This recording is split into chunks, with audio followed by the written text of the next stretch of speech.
शिक्षार्थियों नमस्कार। वागदा चैनल के इस कार्यक्रम में आपका हार्दिक स्वागत और अभिनंदन है। आज जिस विषय पे मैं परिचर्चा के लिए आपके सामने हाजिर हूं वो विषय है शिक्षार्थियों में जीवन कौशलों के विकास पर समुदाय का प्रभाव। शिक्षार्थियों, इन सारे शब्दों को समझना आवश्यक है कि जीवन कौशल क्या है और समुदाय किस प्रकार जीवन कौशलों के विकास को प्रभावित करता है, और शिक्षा का क्षेत्र क्या है, शिक्षा का व्याप हमारे जीवन में कितना है। क्या शिक्षा का संबंध सिर्फ विद्यालयी विषयों तक ही है या फिर इसके अतिरिक्त कुछ शिक्षा है? क्या शिक्षा का संबंध केवल शिक्षण संस्थानों तक है या जिस परिवेश में एक शिक्षार्थी या एक बालक या एक बालिका रहते हैं वो पूरा परिवेश उसके शिक्षा का निर्माण करती है? आप इस मत के जरूर पक्ष में होंगे कि हमें आनंद पूर्वक जीवन जीने के लिए जिन भी चीजों की जरूरत है, जो भी पक्ष हमारे आनंद पूर्वक जीवन जीने से संबंधित हैं, उन सभी से शिक्षा सीधे तौर पे जुड़ी हुई है। शिक्षा सिर्फ विद्यालयी विषयों तक सीमित नहीं है और ना ही केवल शिक्षण संस्थानों तक सीमित है, बल्कि शिक्षा उस परिवेश में, उस परिस्थिति में, उस परिवार में और बृहत्तर समाज में रहने वाले सारे लोग। शब्दों को समझना आवश्यक है कि जीवन कौशल क्या है और समुदाय किस प्रकार जीवन कौशलों के विकास को प्रभावित करता है, और शिक्षा का क्षेत्र क्या है, शिक्षा का व्याप हमारे जीवन में कितना है। क्या शिक्षा का संबंध सिर्फ विद्यालयी विषयों तक ही है या फिर इसके अतिरिक्त कुछ शिक्षा है? क्या शिक्षा का संबंध केवल शिक्षण संस्थानों तक है या जिस परिवेश में एक शिक्षार्थी या एक बालक या एक बालिका रहते हैं वो पूरा परिवेश उसके शिक्षा का निर्माण करती है? आप इस मत के जरूर पक्ष में होंगे कि हमें आनंद पूर्वक जीवन जीने के लिए जिन भी चीजों की जरूरत है, जो भी पक्ष हमारे आनंद पूर्वक जीवन जीने से संबंधित हैं, उन सभी से शिक्षा सीधे तौर पे जुड़ी हुई है। शिक्षा सिर्फ विद्यालयी विषयों तक सीमित नहीं है और ना ही केवल शिक्षण संस्थानों तक सीमित है, बल्कि शिक्षा उस परिवेश में, उस परिस्थिति में, उस परिवार में और बृहत्तर समाज में रहने वाले सारे लोगों तक शिक्षा का व्याप है। और जब एक बच्चे या बच्ची का विकास होता है तो सिर्फ शिक्षण संस्थान ही काफी नहीं है उनके विकास के लिए, बल्कि पूरा का पूरा परिवेश, उस बच्चे या विद्यार्थी के परिवार के लोग, उसके आस पड़ोस के लोग, उस समुदाय के लोग और बृहत्तर समाज उसके विकास के लिए सीधे तौर पे जिम्मेदार हैं। जब हम शिक्षा के व्याप की चर्चा करते हैं कि शिक्षा का व्याप विद्यालयी विषयों तक ही नहीं बल्कि पूरे जीवन तक है, तब हम उन कौशलों की बात कर रहे होते हैं जिन कौशलों को सीखे बिना या जिन कौशलों के विकास किए बिना हम एक बेहतर जीवन नहीं जी पाए। तो इस रूप में हम ये देखेंगे कि जो जीवन से को जीने के लिए, एक बेहतर आनंदपूर्ण जीवन जीने के लिए जो महत्वपूर्ण कौशल हैं, उनका विकास किया जाना शिक्षाई माहौल में बहुत जरूरी है और उनके विकास किए जाने के लिए समुदाय का भरपूर सहयोग आवश्यक है। आपने 507 विषय पत्र में इस शीर्षक के अंतर्गत एक कहानी पढ़ी होगी। वो कहानी है मगरमच्छ, मुर्गी और छिपकली की। एक मुर्गी पानी पीने नदी किनारे जाती है। मगरमच्छ उसे खाने के लिए दौड़ता है। मुर्गी को अचानक इस नई परिस्थिति, संकटपूर्ण परिस्थिति का सामना करने के लिए उसके दिमाग में सूझता है कि क्यों नहीं मगरमच्छ को अपना भाई बनाया जाए, और मुर्गी चिल्लाती है कि भैया भैया मुझे क्यों मार रहे हो, मैंने क्या बिगाड़ा है। और मगरमच्छ रुक जाता है अचानक से। वो कहता है कि अरे ये इतनी प्यार से मुझे भाई कह रही है, मैं इसे कैसे मार सकता हूं।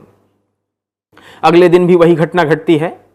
बाद में मगरमच्छ के दिमाग में ये प्रश्न उठता है कि मुर्गी जो बाहर रहती है, जमीन पर रहती है, मैं पानी में रहता हूं, ये मेरी बहन कैसे हुई।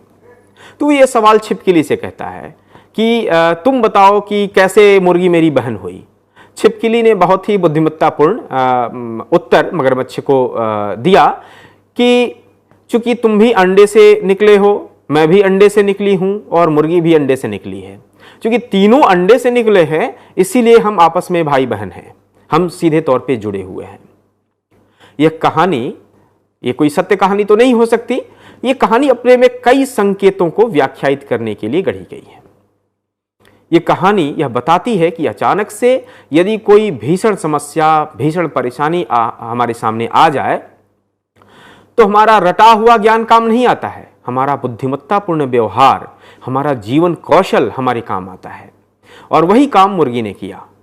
मुर्गी यह विशेष परिस्थिति में मगरमच्छ के साथ अपना भ्रातृत्व संबंध, अपना एक सामाजिक संबंध स्थापित मुर्गी ने किया और एक पॉजिटिव एटीट्यूड के साथ कि नहीं, मुर्गी ये मान लेती कि नहीं अब मगरमच्छ आ रहा है, अब मुझे मरना ही होगा, तो ये नेगेटिविटी यदि मुर्गी के अंदर होती तो शायद मुर्गी मार दी जाती। लेकिन एक पॉजिटिव एटीट्यूड मुर्गी के अंदर था कि नहीं, इस भीषण परिस्थिति से भी निकलने का मार्ग हमें मिल सकता है। और इस पॉजिटिव एटीट्यूड का प्रयोग मुर्गी ने किया और सामाजिक संबंध स्थापित किया और मुर्गी की जान बच गई। यह कहानी यह बताता है कि जीवन जीने के लिए सिर्फ विद्यालयी विषय काफी नहीं है, बल्कि जीवन कौशल बहुत ज्यादा आवश्यक है। तो शिक्षार्थियों, आइए हम इस शब्द को समझें कि जीवन कौशल क्या है। वर्ल्ड हेल्थ ऑर्गेनाइजेशन जीवन कौशलों को के बारे में यह कहता है कि जीवन कौशल अनुकूली तथा सकारात्मक व्यवहार की वे योग्यताएं हैं जो व्यक्तियों को प्रतिदिनों की मांगों और चुनौतियों से प्रभावी ढंग से निपटने में सक्षम बनाती है। हम अपने जीवन में नित्य नवीन चुनौतियों का सामना करते हैं, नित्य नवीन नई परिस्थितियों का सामना करते हैं और उन परिस्थितियों से यदि हम घबरा जाएं, हमारे अंदर नकारात्मक प्रवृत्ति आ जाए तो हम उसके आगे समर्पण कर देते हैं और हार जाते हैं और इसका परिणाम आगे हमारे जीवन के अंत तक, जीवन के अंत के रूप में भी आ सकता है। लेकिन यदि हम इस नवीन परिस्थिति के साथ अनुकूलन स्थापित करें, हम इस चुनौतीपूर्ण परिस्थिति के प्रति सकारात्मक व्यवहार रखें, तो शायद हम उन चुनौतीपूर्ण परिस्थितियों से, उस नवीन परिस्थिति से उबर सकते हैं और एक बेहतर भविष्य की ओर बढ़ सकते हैं। ऐसा वर्ल्ड हेल्थ ऑर्गेनाइजेशन ने अपने परिभाषा में स्पष्ट किया। इस प्रकार हम देखें तो जीवन कौशल वे योग्यताएं हैं जो व्यक्तियों के शारीरिक, मानसिक और भावात्मक स्वास्थ्य को कायम रखने में सहायता देती हैं। ये जीवन कौशल सीखे जा सकते हैं और उनमें सुधार भी किया जा सकता है। ऐसा नहीं है कि ये जन्मजात है, ये लर्न किए जा सकते हैं। जैसे इमोशनल इंटेलिजेंस के बारे में हम कहते हैं कि emotional intelligence, knowing it increases it. जितना हम सीखेंगे उतना बढ़ेगा, जितना हम जानेंगे उतना बढ़ेगा। तो ये लर्न बिहेवियर हैं और सीखे जा सकते हैं और इसीलिए शिक्षाई माहौल में और उस परिवेश में जिसमें एक शिक्षार्थी का विकास हो रहा है, उस पूरे परिवेश में, उस परिवेश से जुड़े हुए सभी लोगों की यह जिम्मेदारी बनती है कि इन जीवन कौशलों के विकास में अपनी भूमिका अदा करें। जिस अनुकूली और सकारात्मक व्यवहार की भी चर्चा हुई और उसको भी हम एक एक करके समझ लेते हैं। कि अनुकूली व्यवहार का अर्थ है कि व्यक्ति अपने कार्य पद्धति के मामले में परिस्थिति के अनुरूप लचीला हो और विभिन्न परिस्थितियों में समायोजन कर सके। नवीन परिस्थितियों से घबराकर उसके सामने समर्पण नहीं करे। नवीन परिस्थितियां आई हैं तो अपने व्यवहार में परिवर्तन लाए, रिजिड व्यवहार ना करे और यही वो आधार होगा कि वो उसे सफलता के मार्ग की ओर प्रशस्त करेगा। और दूसरा जो सबसे महत्वपूर्ण व्यवहार है वो सकारात्मक व्यवहार। नकारात्मकता हमें हार दिलाती है, नकारात्मकता हमारा नाश कराती है। लेकिन यदि हम सकारात्मक व्यवहार रखें, कठिन से कठिन परिस्थितियों में हमें मार्ग सूझता है। तो सकारात्मक व्यवहार का अभिप्राय है कि व्यक्ति कठिन परिस्थितियों में भी आशा की किरण, समस्या के समाधान और बेहतर भविष्य के अवसरों को देख पाए।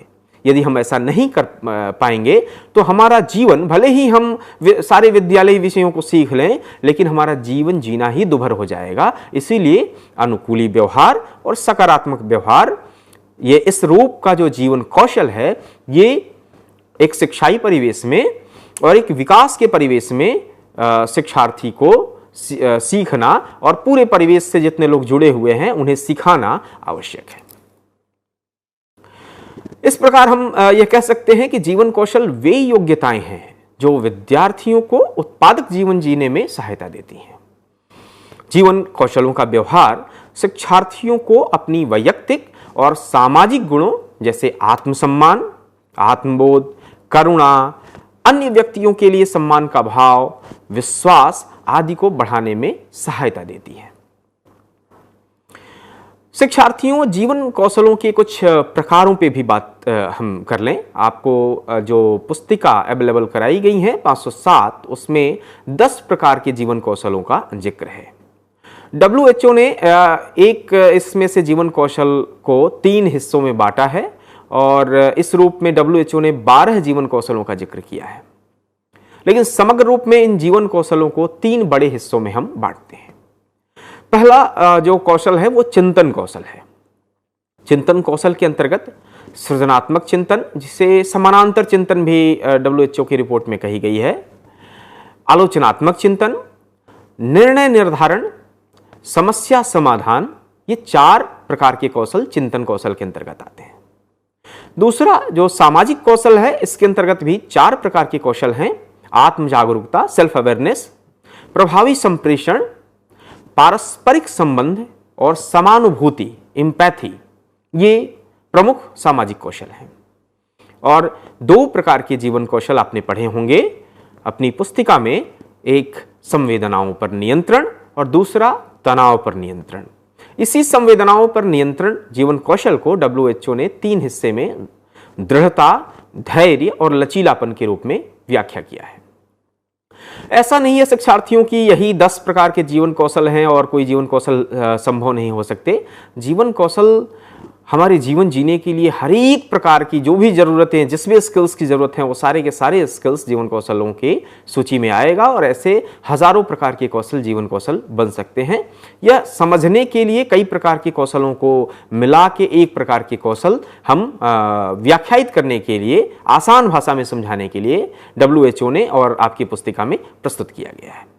इसके अतिरिक्त भी जीवन कौशल हैं और उनको अलग से आप समझ और जान सकते हैं। शिक्षार्थियों, आइए अब एक एक करके हम इन विशेष प्रकार के कौशलों को समझें और देखें। पहला जो कौशल है चिंतन कौशल। इनमें मौलिक ढंग से सोचने, निर्णय निर्धारित करने, समस्याओं का समाधान करने और सूचनाओं के सही विश्लेषण के कौशल आदि शामिल हैं। व्यक्ति को इस बात का मूल्यांकन करने में भी दक्ष होना चाहिए कि उसके मौजूदा कार्यों का दूसरे के भविष्य पर क्या प्रभाव पड़ेगा। हम अक्सर सिर्फ अपने कार्यों का विश्लेषण अपने से जुड़े परिणामों को ही ध्यान में रखकर करते हैं, जबकि हमें पूरे परिवेश को ध्यान में रखकर अपने कार्यों का मूल्यांकन और विश्लेषण करना चाहिए। उनमें वैकल्पिक हल निर्धारित करने और स्वयं अपने मूल्यों और अपने आसपास के लोगों के मूल्यों के प्रभावों का विश्लेषण करने की योग्यता भी चिंतन कौशल के अंतर्गत आती है। चिंतन कौशलों के जो प्रमुख प्रकार, 4 प्रकारों का जिक्र किया गया, आइए अब एक एक करके हम उन प्रकारों को समझते हैं। पहला जो प्रकार है सृजनात्मक चिंतन, जिसे समानांतर चिंतन के रूप में भी प्रस्तुत किया गया है। सृजनात्मक चिंतन हमें रोजमर्रा की जिंदगी की स्थिति में अनुकूली और लचीले ढंग से जवाब देने में मदद करती है।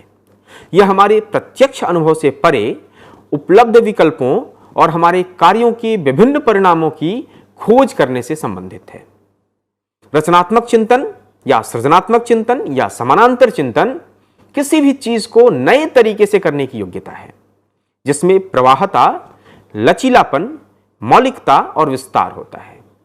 क्योंकि हम भिन्न भिन्न नई समस्याओं का सामना करते हैं, नई परिस्थितियों का सामना करते हैं, इसीलिए जो हमारा एक खास पैटर्न का चिंतन है, एक परंपरागत चिंतन है, एक रूढ़िवादी चिंतन है, उससे हम इन नवीन समस्याओं का हल नहीं निकाल सकते।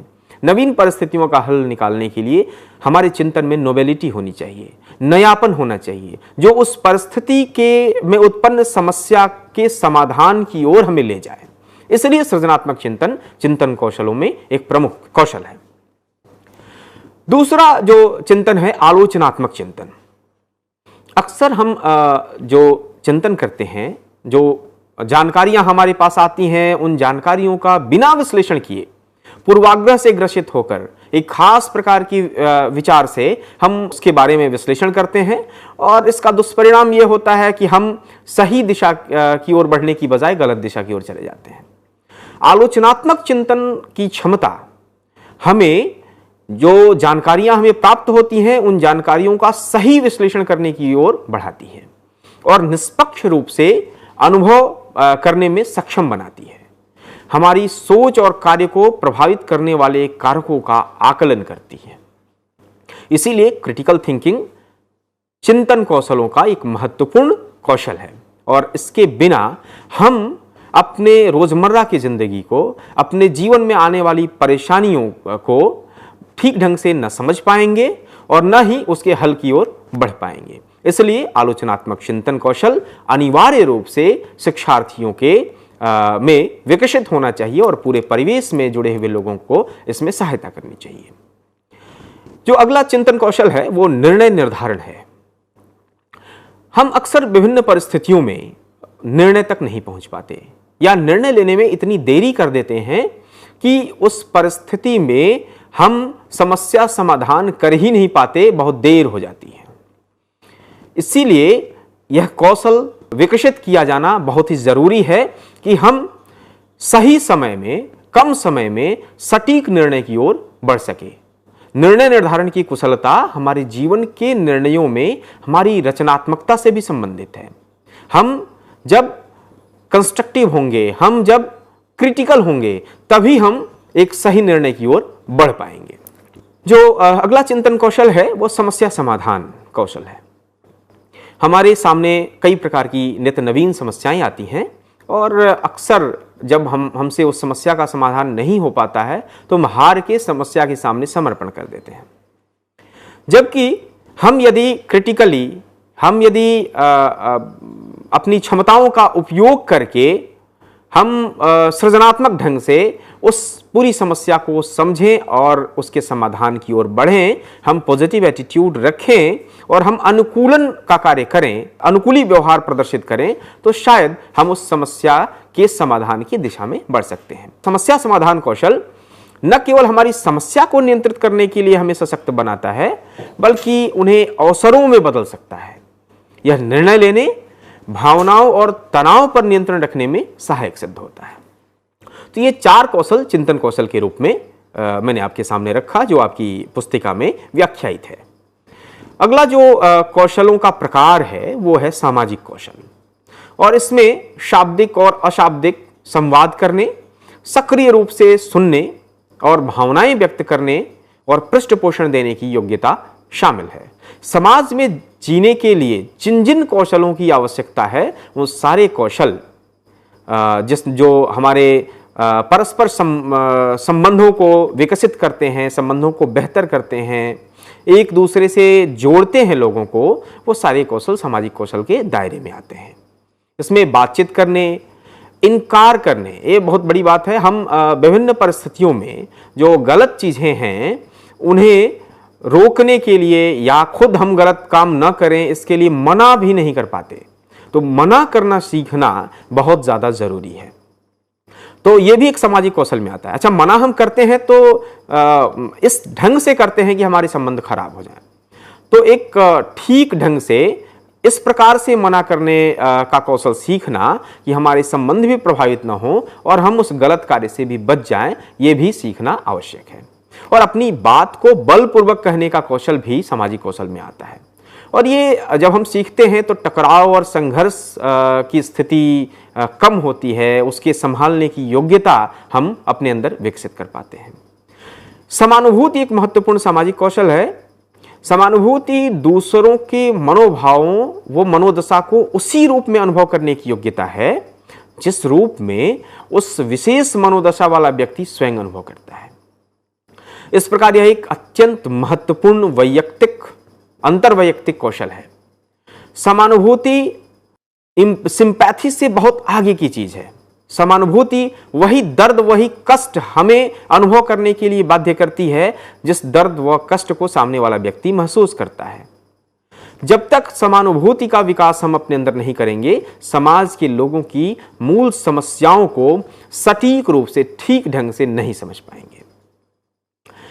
और जो सामाजिक कौशलों में चर्चा होती है कि समूह कार्य और सहयोग करने की योग्यता, ये योग्यता यदि हमारे अंदर विकसित होगी तो हम बड़े कार्य कर पाएंगे, क्योंकि अकेला हम कोई बड़ा कार्य नहीं कर सकते। बड़ा कार्य करने के लिए हमें समूह की जरूरत होती है, और ये तब हम कर पाते हैं जब आसपास के लोगों के प्रति हम सम्मान का भाव भी प्रकट करते हैं, क्योंकि सम्मान का भाव प्रकट किए बिना हमारे सामाजिक संबंध ठीक नहीं होंगे और जो समूह कार्य हम कर रहे होंगे उसमें सहयोग पूरी तरह से नहीं मिल पाएगा।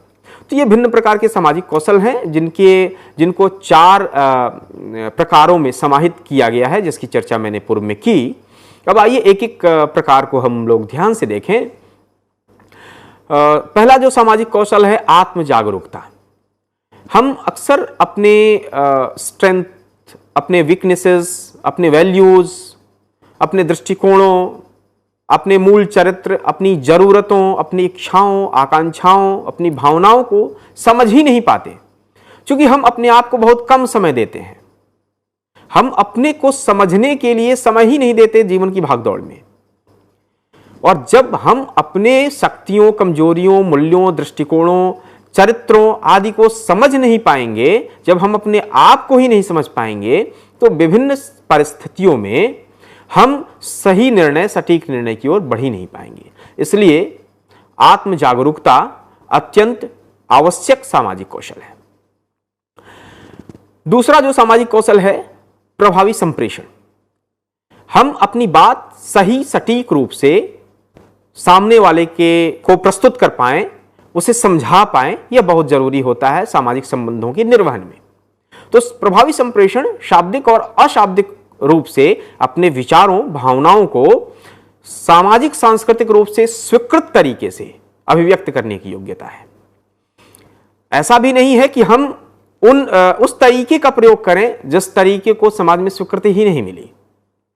जैसे असंसदीय शब्दों का प्रयोग संसद में वर्जित है, वैसे ही हम जब संप्रेषण कर रहे हों तो हमें यह ध्यान देना चाहिए कि हमारे शब्दों का चयन, हमारे वाक्य का चयन, हमारी भावनाओं के प्रकटीकरण के लिए जिस प्रकार के कंटेंट का चयन हम करते हैं वो सटीक है या नहीं। जो अगला सामाजिक कौशल है, पारस्परिक संबंध। पारस्परिक संबंध कौशल लोगों को सकारात्मक तरीके से जोड़ने में मदद करता है। इसका मतलब यह मित्रतापूर्ण संबंध बनाने और बनाए रखने की क्षमता को बढ़ाता है, जो हमारे मानसिक और सामाजिक बेहतरी के लिए महत्वपूर्ण है। साथ ही यह व्यक्ति के संबंधों को रचनात्मक रूप से समाप्त करने में सक्षम बनाता है, जिसका जिक्र हमने पूर्व में किया कि हम मना करने का कौशल हमें सीखना चाहिए। हमें यदि किसी की बात को लेके, किसी की बात हमें पसंद नहीं है या किसी का व्यवहार पसंद नहीं है, तो हम जिस प्रकार से संबंध समाप्त करते हैं वो ठीक नहीं होता है। संबंध हम ऐसे समाप्त करते हैं कि भविष्य में उससे मुलाकात हो तो हम बातचीत न कर पाए। लेकिन संबंध हमें समाप्त कैसे करना है? इस मोड़ पे समाप्त करना है कि आगे भी यदि कभी हमें बात करने का मौका मिले तो कोई गुंजाइश शेष रहे, यानी हमारा 2 व्यक्तियों के बीच में संबंध समाप्त करने में भी रचनात्मकता झलकनी चाहिए और ज्यादातर हमें एक दूसरे को जोड़ने वाले कार्य करने चाहिए, पारस्परिक संबंध को बढ़ाने वाले कार्य करने चाहिए। और अगला जो सामाजिक कौशल है, समानुभूति, एम्पैथी। जो सिंपैथी के आगे की स्थिति है, ये वही कष्ट, वही दर्द, वही परेशानी अनुभव करने की स्थिति है जो कष्ट झेलने वाला व्यक्ति अनुभव करता है। यानी समानुभूति किसी अन्य व्यक्ति के प्रति वही अनुभूति करने की क्षमता है जो वह व्यक्ति स्वयं के स्तर पर करता है। यह अन्य व्यक्तियों की अनुभूतियों और परेशानियों को यथावत समझने की योग्यता है। समानुभूति हमें जो व्यक्ति जैसा है उसे वैसा ही स्वीकार करने में सहायता प्रदान करती है, फिर भले ही वह व्यक्ति हमसे अलग प्रवृत्ति का ही क्यों न हो। अब हम भावात्मक कौशल का जिक्र करते हैं। भावात्मक कौशल वे कौशल हैं जो नियंत्रण के आंतरिक केंद्र को बढ़ाते हैं, ताकि व्यक्ति यह विश्वास करे कि वह अपने व्यवहार के माध्यम से परिस्थितियों पर नियंत्रण पा सकता है, परिवर्तनों को प्रभावित कर सकता है और परिवर्तन ला सकता है। प्रमुख भावात्मक कौशल, दो कौशलों का जिक्र मैंने आपसे किया। पहला जो भावात्मक कौशल है, संवेदनाओं पर नियंत्रण, इमोशनल इंटेलिजेंस के रूप में इसे हम समझ सकते हैं। इसके 4 प्रमुख चरण हैं। स्वयं की संवेदनाओं को समझना, दूसरों की संवेदनाओं को समझना, स्वयं की संवेदनाओं को समझते हुए अपने व्यवहार पर नियंत्रण स्थापित करना, दूसरों की संवेदनाओं को समझते हुए उचित रूप से प्रतिक्रिया देना व अपने व्यवहार में परिवर्तन लाना। ये 4 पक्ष हैं। हमें अपने इमोशन को समझना है, दूसरे के इमोशन को समझना है, अपने इमोशन को समझते हुए कंट्रोल करना है, अपने बिहेवियर पे कंट्रोल करना है, और दूसरे के इमोशन को समझते हुए हमें अपने व्यवहार पे परिवर्तन करना है, अपने व्यवहार में परिवर्तन लाना है। तो ये सारे स्किल्स संवेदनाओं पर नियंत्रण से संबंधित हैं। और अगला जो भावात्मक कौशल है, तनाव पर नियंत्रण। आज की जो सदी है, तनाव की सदी कही जाती है, और इस सदी में सबसे ज्यादा जरूरी है कि हम कैसे तनाव पर नियंत्रण स्थापित करें या सीख पाएं। इसके लिए जरूरी है कि हमारे जीवन में तनाव के स्रोतों को हम पहचानें, यह भी पहचानें कि तनाव हमें कैसे प्रभावित करता है, और अपने वातावरण या जीवन शैली को बदलकर इस प्रकार से कार्य करें कि हमारे तनाव का स्तर नियंत्रण में रह सके।